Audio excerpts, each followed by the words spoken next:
Hello,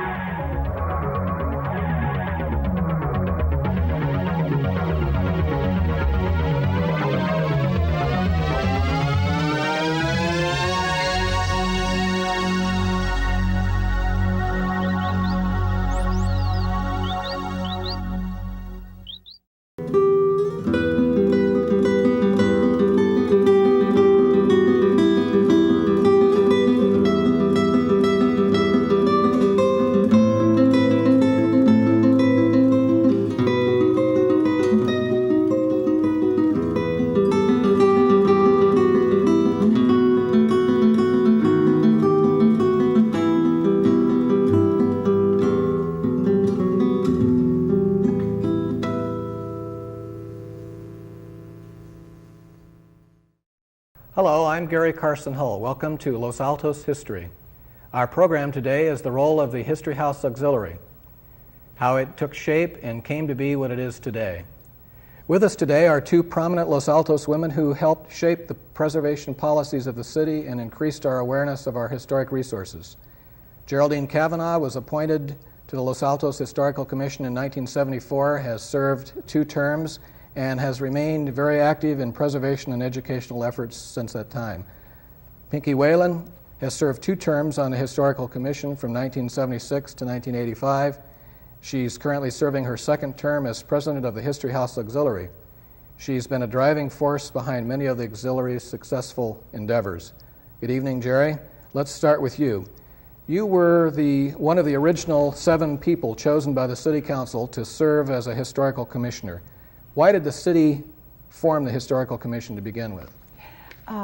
They had inherited the Smith House, which was determined to become, they had decided to make into a museum, and they needed an historical commission to collect information about, keep track of Los Altos history, and help form that and establish it as a museum for a collection of artifacts and data and information connected with Los Altos history. And they had originally decided, put the call out for 5 members, and so many of us turned out so marvelous in our interviews, and we were so much in demand they couldn't decide which 2 to bounce, and so they just simply took the prerogative of changing it to a 7-man committee. I think, Jerry, we have some footage now on our monitor of the property, of the Smith land holdings. Is that not what we're looking at here? Yes. I believe it was originally when J. Gilbert Smith came there with his mother. It was originally 5 acres, and he increased it eventually to 10 acres. He built the house and established the orchard.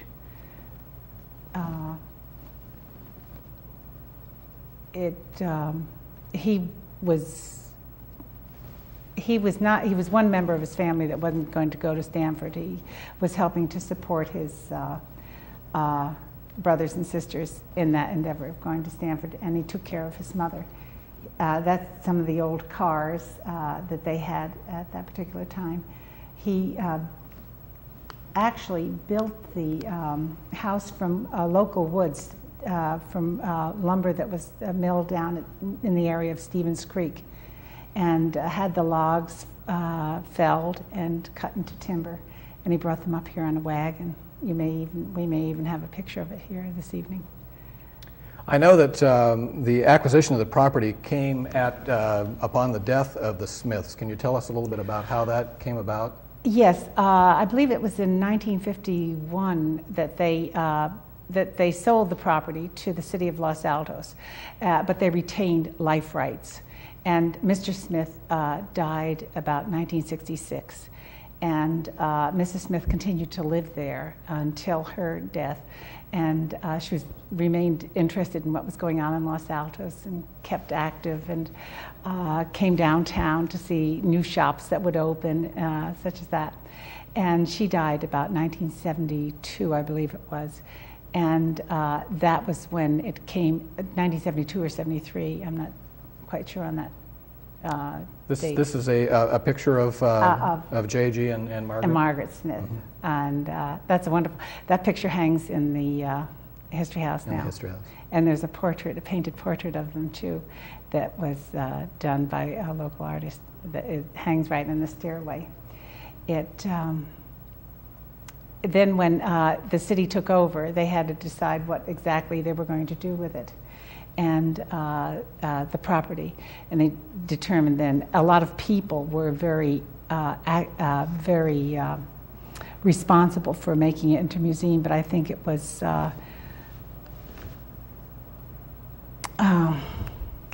our mayor, Audrey Fisher, who was very instrumental in seeing that the city council really got off their duffs and got to it and saw to it that it was what it was supposed to be. And who were the other 6 founding persons on the historical there was commission? there was Lee Lynch, Kay Daly, Kay Pavlina, Kay Payne, Francis Emery. How many have I called off? Did I miss anyone? Karen Bartholomew? Karen Bartholomew, wonderful young lady that lived in Los Altos. I understand over the past 10 years there's been about 20 historical commissioners altogether. Yes, we've been very fortunate to have good personnel volunteer for that type of thing. I think it's a great way to help be part of what's going on in the city. And if you're really interested in history, it gives you a good chance to get in there and see what's going on. And it's amazing how much you feel a part of it if you're discovering it. And I really think that we newcomers, Pinky and I have been in Los Altos for about 27 years. I think you're 2 years newer. We newcomers actually have been more interested in some of the history and in uncovering it and making it straight than a lot of the old timers. But the old timers are great for volunteering,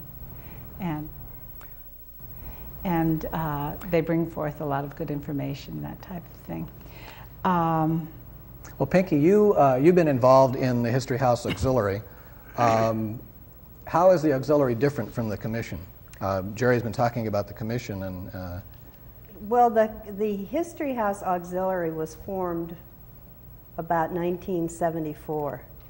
And the auxiliary is responsible for fundraising, for maintenance, for the garden, for the general upkeep of the house. Of the History House itself. Of the History House, for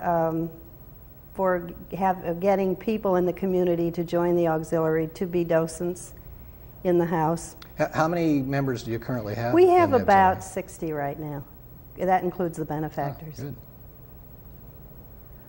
good. What kind of things are involved in what are the requirements for membership? If someone in the community, maybe watching this show, decided that they would like to be a member of the auxiliary, what kind of things are you looking for? Well, it's not real complicated. We'll take everybody. And what we need members because the house is open 2 days a week and we need people to staff the house. It is opened on request. We have a lot of scout groups that'll come in, but they can only come in at certain times. So we have to draw from the auxiliary members who come in on those days when the house isn't open. So basically, people that are at all interested in history and would like to help in something like this, have a core of people that can help train them to be docents and to learn about the house itself. Sure, and there are a lot of things they can do. They can help with the garden. They can help with the maintenance of the house. We had the auto club held their meetings there, and they put in a new sink for us. They've been really helpful. But there have been different groups. This is the antique auto club? Yeah. They don't meet there anymore because they have too many members and there isn't enough room to accommodate them. But the Los Altos Garden Club was very instrumental in getting the gardens going, the hummingbird garden. Hummingbird garden. Right. Nancy Eaton, I can remember her working many. And Louise Blakey, who is the hummingbird authority in the United States, was very responsible for getting that off the ground. So you've talked about some of the people that have been in the auxiliary. What kind of interest and talents do auxiliary members bring to the auxiliary? I understand that Ed Woodward and his wife were... came to Los Altos in the 20s as a young boy, and he has so much information that he has established a walking tour of downtown Los Altos. I think we have some footage of it. Yes, here it is right here on the monitor. We have some footage of the walking tour.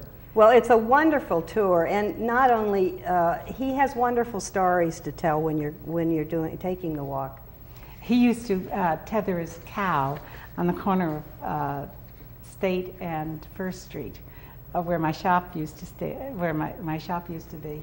On the corner of that lot where the kids used to play football. And Herman Peters, it's Colin's father, was the first scoutmaster.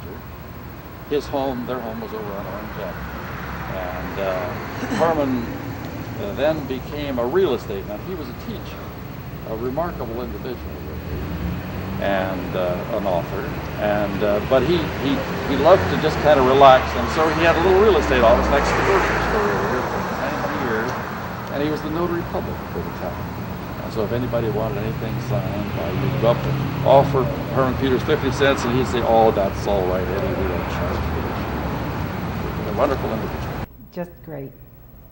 Yes, I've been on the walking tour with Ed, and he gives a lot of anecdotes that really make it come alive, makes the history come alive. We were sorry when he moved. A great deal of depth. Yeah. Right. I understand that there is an extensive archives at the History House.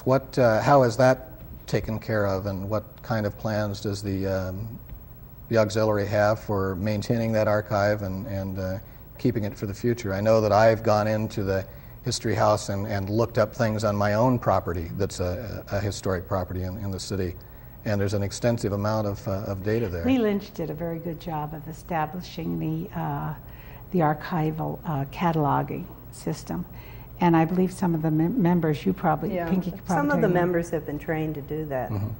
Follow through. And So keep up if with people within our community were interested in going in and looking up something on their particular property, there would be people there to help them.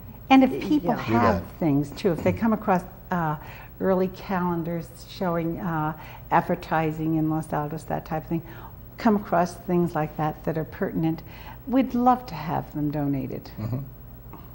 At this point, the auxiliary is working with the commission to find a part-time director to keep these kinds of things up to date that have had specific training in that. Sort of a overall coordinator. Yeah. Great. Well, along that line, I assume then there are financial needs for the auxiliary and for the commission. What kinds of, I understand that you have fundraisers for the... Well, we've had some great fundraisers. I think one of the ones that was a lot of fun when we got together with LAHS, and they gave us Right. we that saw was Paint Your Wagon. Paint Your Wagon. Right. And Jerry and Yeah. I made chili for 100 people. And cornbread Right. until it came out of our Yeah. ears. That was one of the first And- things I attended Yeah, in Los that Altos. was- It was great. delightful. I think LAHS is a terrific theater group, for one thing. Yes. So that everybody that night got plenty for their money. They got a good theater presentation and a good dinner. Marion Jackson has been very helpful. We've had a fashion show, and she's provided the clothes for the last couple of I years. think we have some footage of that. And they come, and the ladies make wonderful cookies, and there's tea, and we decorate the house with. They have a couple of Christmas trees. And the kids. Children are just And the, This is the fashion show? This is the kindergarten fashion at show. St. Simon's. yeah, it's a wonderful tea, and the auxiliaries make food and for sale. We Brody have will a be boutique. walking with his mother, Claudia. Brody is in kindergarten at Loyola. Would you like to start walking through, Brody, so that the ladies and gentlemen can see I think one of the your things that impressed me outfit? Yeah. about the tea is the way the house is decorated. Please talk It's to beautifully Mayor decorated in Oberlin. turn of the Thank you, century Brody. The auxiliary has decorations. a tree trimming. Yeah, we have a tree trimming party in November. Leah's mom is down Besides, here that waiting house is for her. Her enchanted. name's Lori. She's going to walk Everything with Leah. comes out. Jerry and I are convinced that Mrs. Smith is still there. Mary Right. is. Leah And goes to she school looks at over, and Children's Margaret House too. in Los Altos. Both Her of us. dad's business is in the Los Altos Pharmacy. The fleece top is trimmed with bright pink corduroy. Great.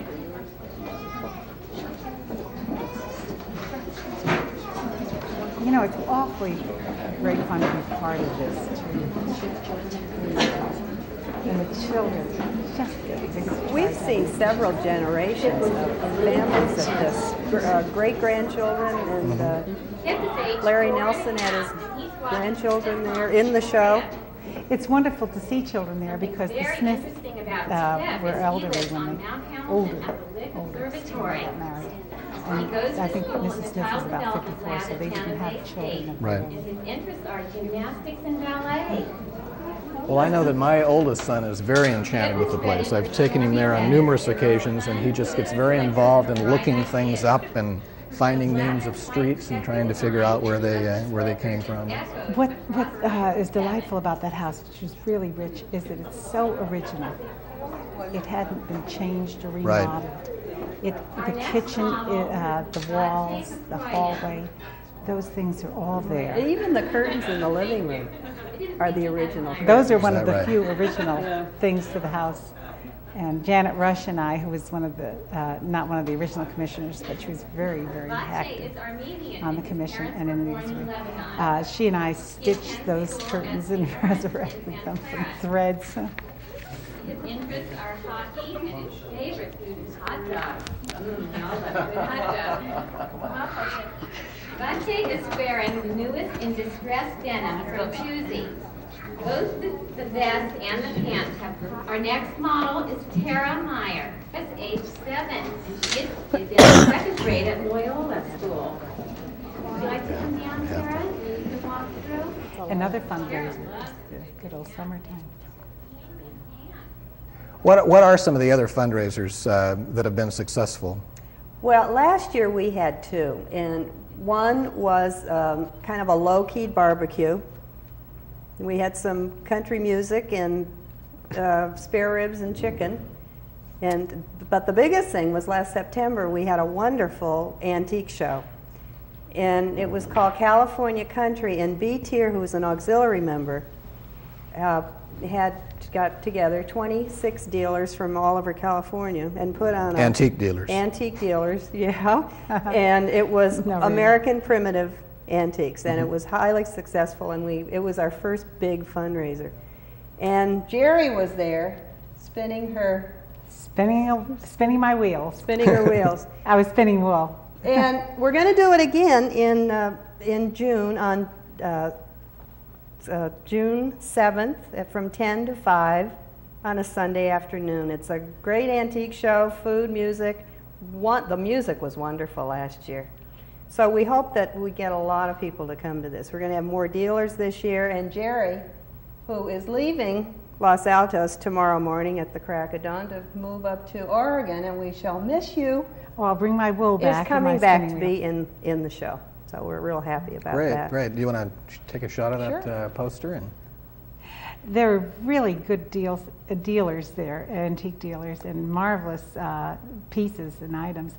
And it was very appropriate for the History House. well, along with this, besides coming to these kinds of events, what kinds of things can the community do to support the efforts of the auxiliary? Well, as I mentioned, Marion Jackson, when we had our tea, she supported us by letting us use her clothes, by coming to the fundraisers, and by joining the auxiliary. It's only $5 to become an active member. Mm-hmm. And pop over Yeah. some of the times when the house is open to look at the exhibits. There's always a changing exhibit there. There's a more or less permanent exhibit that gives a general history of Los Altos, but they're a changing exhibit, a rotating. Yeah, we have a good exhibit in there right now. It's from the LAHS Museum in Mountain View. And it's called Lavender and Old Lace, and it will be in there yes. through April. And so we've cooperated with that museum, and it's a good one. Well, I think that's an important thing to note, that that perhaps some folks in our audience have been to the museum before and thought that they've seen it all, and it's constantly about how often do they change the... We try to change them about every 4 months, and it's pretty ambitious because it's a lot of work. Well, I know that I've taken Cub Scouts there, besides my own family and the various events we've gone to. We've taken Cub Scouts there and let them look up things about the history of Los Altos. And I think it's an excellent opportunity for people, and a lot of people in our community don't even know that it exists. Can you tell us where it's located, Pinky? It's at 51 South San Antonio, right behind the library. And we're open on Wednesdays and Saturday afternoons, or by appointment.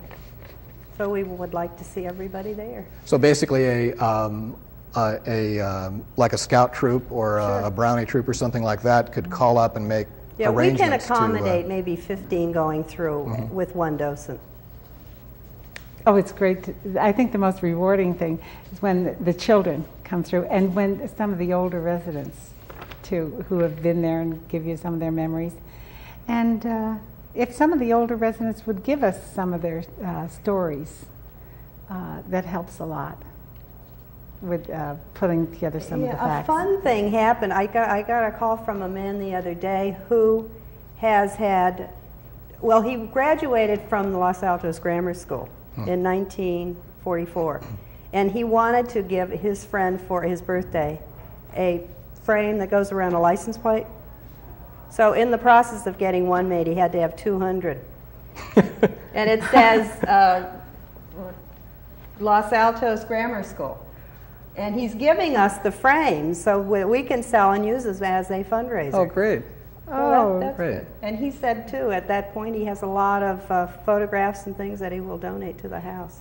So it's gradual, but it's happening. Right. One of the things that the late Kay Daly was very interested in is a valuable aspect of our archival materials. She was very interested in seeing that people record histories and their memories, so that if someone does have memories like that, they're invited to call us up to get a time when they can come down maybe and tell us some of those, or somebody could go out. That'd be, because those are good. We love to cross-reference all the time. You had mentioned, Jerry, that one of the ways that people can be involved is if they come across particular kinds of artifacts or things that speak of the history of Los Altos. That are pertinent. That they could be donated in their name and held at the museum. What about, I assume you also accept cash donations? Yes. We can be persuaded very easily to accept cash. And some... the value of cash donations is that you can dedicate them, a person can dedicate them towards a certain type of purchase. There are always things that are needed. We've been finishing up the kitchen. They've done a beautiful job the auxiliary's done a beautiful job on the kitchen, doing a circa 1900, 1910 kitchen. And there are things that are needed. Sometimes a screen might be needed to protect a quilt that we have in the archival room. There are things that are necessary that there isn't room for in the city budget. And we've been very lucky to have the city even give us a museum. Right. That's one thing and to help maintain it. And to support it. And that's why I'm so grateful to Audrey for that. I think she's the one that really got them. But one thing you had mentioned brought to mind that one of the things that my children, who I grew up back in Kansas and was involved in going to my grandparents' farm and seeing the ice box and the old coal stove and those kind of things. My children have never dreamt of anything like that, and they were fascinated to walk into that kitchen and to ask questions about all those things, and to have a docent, explaining that the iceman brought the ice and put the block of ice in here, and my youngest says, "Oh, just like when we go camping." The Federated Women's Club donated the icebox, and I found the stove at a garage sale. Is that right? And it was donated. A fun thing to look for too is if you go into the pantry, there's a wonderful old-fashioned pantry there. As I say, the house is so original. And down near the floor are some drawers that you pull out, and you can see that J. Gilbert Smith cut boxes. The lug boxes. Those for the apricots, for the apricots. And his name is stamped on the side, and that is just really delightful. But that man was marvelous. He built the house, took care of his mother, and I'm sure she helped take care of him, and he started the orchard, and those orchards are part of our heritage. And those orchards, the trees that are remaining around City Hall have got to stay there. They're just delightful. Do you know how when we moved here 25, 27 years ago, everybody's front lawn had an apricot tree on it, or 2 or 3, and they've gradually been gone.